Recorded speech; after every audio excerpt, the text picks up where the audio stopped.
class 8th. Today we will discuss about the chapter number 5, the first war of independence. Heading is suppression of revolt. Students, have you earlier learned in classes that about the revolt of 1857, independence की जो पहली लड़ाई थी 1857 की, उसके बारे में हम पढ़ चुके हैं. अब आती है suppression of revolt. The British officials were initially अनर्व्ड the massive scale of rebellion. ये लोग बेचैन हो गए जो भारत के इतने लोगों द्वारा मैसिव स्केल पर रिबेलियन किया गया. फिर क्या हुआ? विद्रोह हुआ. The British soldiers were utterly demoralised. फिर क्या हुआ? After a series of assault by mutineers and Europeans, women, children and officer sprang into action. Lord Canning, the Governor General of India, showed presence of mind at this critical hour. जो हिंदुस्तान के बच्चे बूढ़े सभी लोग चले गए थे, विद्रोही हो गए थे यूरोपियन के खिलाफ, और सभी लोग क्या हो गए थे, सभी जगह पे विद्रोह हो रहे थे. तो वहाँ का हिंदुस्तान का लॉर्ड कैनिंग जो थे, वहाँ के गवर्नर जनरल ऑफ इंडिया के, उन्होंने प्रेजेंस ऑफ माइंड दिखाई इस critical condition. He ordered all Indians troops to be disarm speedily. उन्होंने इंडियन आर्मी को जितने भी थे उन सबको डिसआर्म किया जाए, हिंदुस्तान में नौकरी से बाहर निकाल दिया गया. He also employed diplomatic tactics to break Hindu Muslim unity. उन्होंने डिप्लोमेटिक रणनीति बनाई जिससे हिंदू मुस्लिम यूनिटी इकट्ठी टूट जाए. New law were passed to make the conviction of rebel easier. इसलिए नए नियम बनाए जिससे कन्वेक्शन उनका आसानी से हो सके. Two group of soldier were order to leave for Meerut and Delhi. जो सोल्जर्स का ग्रुप था दो, उसको छोड़ दिया गया. They proceeded slowly towards Delhi and fought, killed and hang numerous Indian rebel along the way. वो गए दिल्ली और उन्होंने इंडियन सोल्जर्स को, लाखों इंडियन सोल्जर्स को लड़ाई लड़ी, उन्हें मारा और उनको फांसी पर लगा दिया. After a tough fight for about 2 months, 2 महीने की, with the rebel, the British entered Delhi through Kashmiri gate. British जो ही थी कश्मीरी गेट से उसमें एंटर हो गए. एंड सीज दिल्ली इन सितंबर 1857. 1857 उन्होंने दिल्ली को सीज कर दिया. Mughal emperor Badshah Zafar fled to Humayun town. Humayun town भाग गया. But he captured and sentenced to life imprisonment and sent to Rangoon in Burma. Burma में उसको भेज दिया गया. His son and heirs were butchered mercilessly. उसके पुत्र पुत्रियों को मार दिया गया. He died Rangoon in jail isolation. 1862 में ये मर गया. Okay. After the fall of Delhi, the revolt did not die on its own as expected. The British army fought the 2 years to suppress it completely. Lucknow was recaptured in 1858 and Jhansi fell toward the end of June 1858 with the death of Rani Lakshmi Bai. Okay. Tantia Tope fled to जंगल की ओर भाग गए and of central India and continued to fight guerrilla war with the British army. Supported by tribals, he was captured, tried and killed in. Tantia Tope को मार दिया गया. कब? 1859 में. फिर क्या हुआ? The repression was harsh. Many rebels were blown from the mouth of cannon. Many rebels को तोप के मुंह से बांध करके उड़ा दिया गया.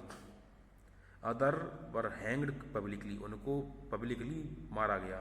The villages that were identified as sympathetic toward the rebel were wiped out completely. उनको सजड़ समेत मार दिया गया, हटा दिया गया. At the same time as they suppressed the revolt, the British tried to win back the loyalty of the people. लोगों की loyalty जीतना चाहते थे. They announced reward for those who remained loyal to British during the revolt. उन्होंने award घोषित किया जो British के लिए लॉयल रहे. They promised the loyal landowners traditional right over their land. जो लॉयल रहे थे जमींदार, उनके ट्रेडिशनल राइट बने रहेंगे। They even promise to pardon the rebels if they did not kill any British and surrendered. उन्होंने क्षमा का भी बंदोबस्त किया कि यार उन्होंने कोई भी ब्रिटिश आर्मी को करेक्ट मारा नहीं है और सरेंडर कर दिया तो उनको क्षमा कर दिया जाएगा।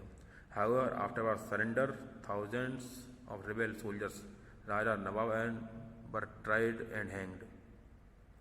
बहुत सारे सोल्जर्स थे राजा और नवाब, उनको ट्राई पकड़ करके फांसी पर लटका दिया गया। द आफ्टर मैथ क्या होता है? Though the British company regain control the areas where the revolt had broken about at the end of 1859, there were several political repercussion भी हुए थे। The English East India Company was dissolved. The many administrative changes were introduced in India by the British Parliament. The British Parliament cabinet was appointed as Secretary of the State for India to manage all matters related to the governance of Indian affairs. An Indian council was formed to advise the Secretary of State on all affairs related to the administration and governance. The Governor General were now retitled as Viceroy. Viceroy नाम दे दी गई, who were to be the personal representative of the Crown. Thus, the British government assumed direct responsibility of the government of the people of India. Apart from the introduction of these administration changes, the army and land revenue system were overruled. The ruling native rulers were assured, उनको आशा दी गई, भरोसा दिया गया, that their territory would not be annexed further, उनकी territory को annex नहीं किया जाए। They were allowed to pass on their kingdom to heirs, including adopted sons. जो दत्तक पुत्र उनको भी उनकी प्रॉपर्टी पास कर दी जाएगी। However, they were to remain as a vassal state and accept the acknowledgement of the British monarch as their sovereign. British monarch को अपनी सोवरेन एक्सेप्ट कर लें।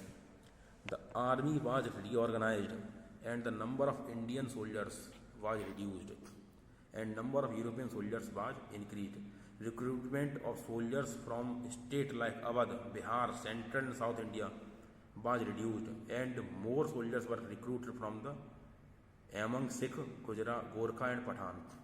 The Muslim population was alienated, उनको जड़ समेत नष्ट कर दिया गया, and their land and properties were confiscated.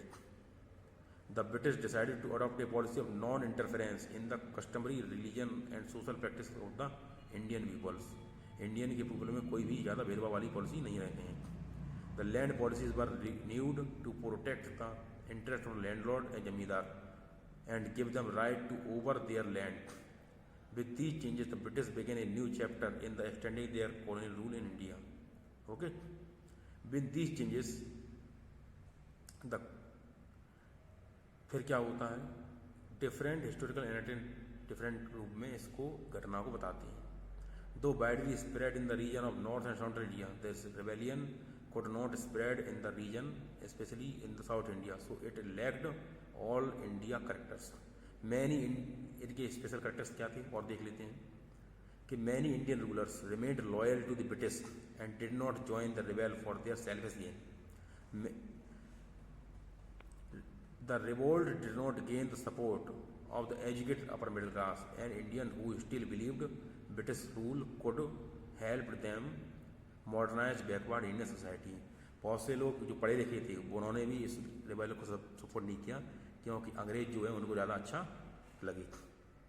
And lastly the revolt lacked a strong leadership, planning and organisation. Bahadur Shah failed to give direction to the revolt and organised British could easily suppress the revolt. Bahadur Shah खुद अपने आप में उसको organisation को अच्छी तरह से धार नहीं दे पाए, इसीलिए अपना खो गया। इसलिए 1857 की लड़ाई होने के बावजूद रिवोल्ट करके बहुत बड़ा मैसिव रिवोल्ट तो बना, लेकिन ये को कि उन्होंने चेंजेस ला पाए वो नहीं ला पाए। क्यों? कि उसमें कई सारे ये लूप होल्स रहे। तो आज के लिए बेटा इतना ही, कल के लिए पढ़ेंगे नेक्स्ट वीडियो में, ओके। और आप लोग प्रैक्टिस 4 कर लीजिए, चैप्टर 5 आपसे खत्म हो जाता है, कल हम पढ़ेंगे प्रैक्टिस चैप्टर नंबर 6 के बारे में। Okay students of class 8, bye bye.